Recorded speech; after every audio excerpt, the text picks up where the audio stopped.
Hello everyone, welcome back to my new blog. अनि आज चाहिँ 2082 सालको सबैजनालाई ह्याप्पी न्यू इयर भन्न चाहन्छु। अनि यहाँ हुनुहुन्छ सोल्टिना र यता मेरो छोरा अनि साथीहरू। म चाहिँ आज बिहान आएको 10 बजीतिर आइपुगेको। अनि हामी चाहिँ अब बाबी चौरमा मेला लागेको छ अरे, गाउँको मेला हेर्न जाँदैछौँ।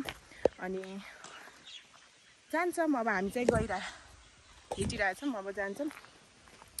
अनि यसो हल्का गाउँको पनि त मेला हेरिदिनु पऱ्यो नि त, कहिले कहिले यसो गाउँतिर पनि आइदिनु पऱ्यो, ट्याक्क लगाएर घुमिदिनु पऱ्यो, रमाइलो इन्जोय गर्नु होला सबैजनाले। फेरि पनि हजुरहरूलाई ह्याप्पी न्यू इयर। मेरो छोरा चाहिँ यहाँ गेम खेलिरहेछ ए। अनि यहाँ फुपू हुनुहुन्छ कोसेली, त्यहाँपछि मैले यो ल्याइदिएँ एउटा, त्यो ल्याइदिएँ, त्यो अङ्गुर। अनि साथीहरू मैले चाहिँ त्यो सुन त यहाँ आउन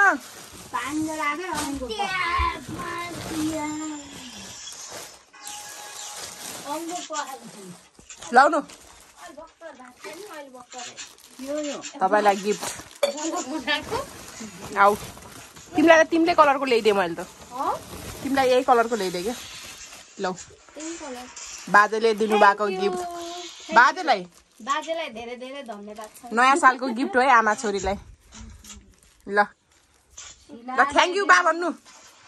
थ्याङ्क यू बा, थ्याङ्क यू ल धन्यवाद। यति राम्रो एउटा यो कस्तो होइन त्यस्तो रुचो बेच्दै हो नि, पनि ल्याइदिन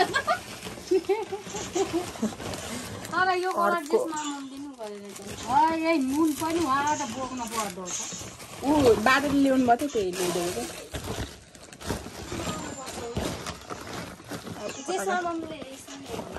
यस्तै कलर सेम बनाउनु त। अब मैले यो पर्दैन भनेको नि, अनि त बाजेले पठाइदिनु छ नि, के थाहा भयो। 3टा नुन, एउटा डिउ, एउटा ए मेरी आयो कुठा यस्तै हो यहाँ पुग्नु। माथि लगाउनु न, लगाएर छिराउनु न, सानो साइजको ल्याइदिन्छु क्या। राम्रै नाप्दा त तलै तलै पुग्यो त, नाप्दा तल पुगिहाल्छ नि। होइन यति दिएको मात्रै हाल्यो न, राख्नुपर्छ क्या, यस्तो चाहिन्छ त।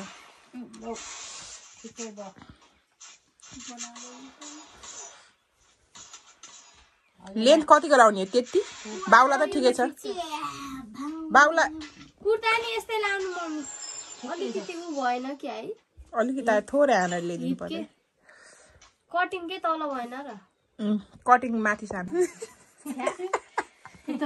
नराम्रो देखिन्छ हौ त्यस्तो गर्दा त। साथीहरू म चाहिँ गाउँमा ट्याक्क लाएर यहाँ हुन्छ हाम्रो प्रधानमन्त्री प्रेम बहादुर सलामी। आसनकरण गर्नु न, जुरुक्क उठेर मैले अघि ढोक्दिएँ, यतिलाई ढोक्दिया साथीहरू। अनि मैले चाहिँ एकदम पुसैलाई सानो सानो गिफ्ट लिएर आइदिएछु। अनि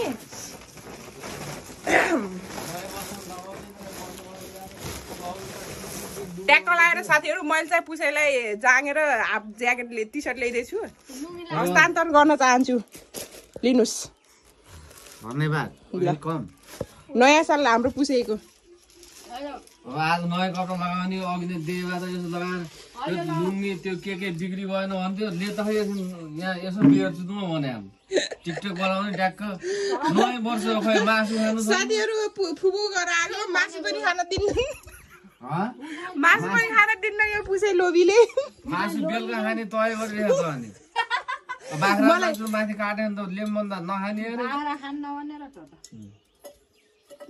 ट्याक्क लगाएर ठुलै भाले काटौँ ल, भइ त गयो नत्र बोइलो ल्याउँ ल।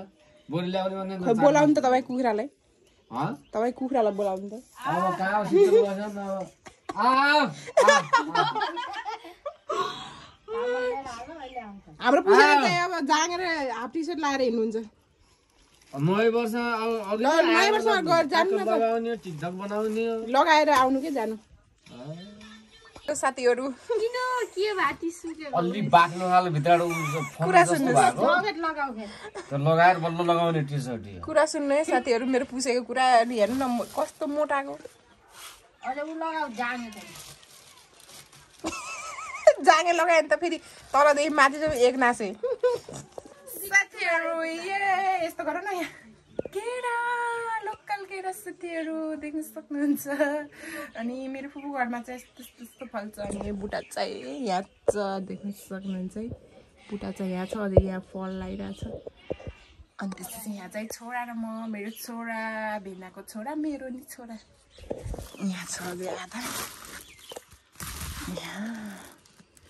यहाँ छ आधा नयाँ टी सर्ट लगाएर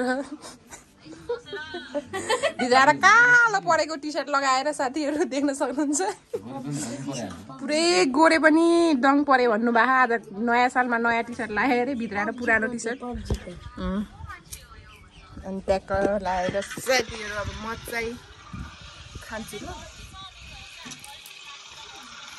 अनि यस्तरी यो बन्द गर न म चाहिँ खान्छु केरा लोकल केरा खाएर साथीहरू यता खाँदै हुनुहुन्छ उहाँले चाहिँ यहाँ हुन्छ गोरे डन ट्याक्क लगाएर मैले फेरि यही सिकेको छु कि आजभोलि म चाहिँ खाएँ आजल के राजुको के उम्रेको के दाँत त्यस्तो हुन्छ नि के छ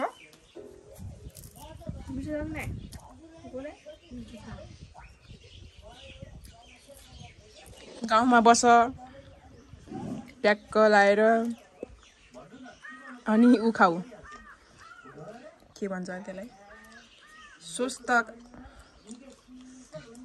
स्वस्थ हुने चिजहरू खाऊ औषधि नछरेको ओ माई गड छोराले त पुरा गम हानिरहेछ त के हो यस्तो च्यालेन्ज गरेर हो क्या हो हामीलाई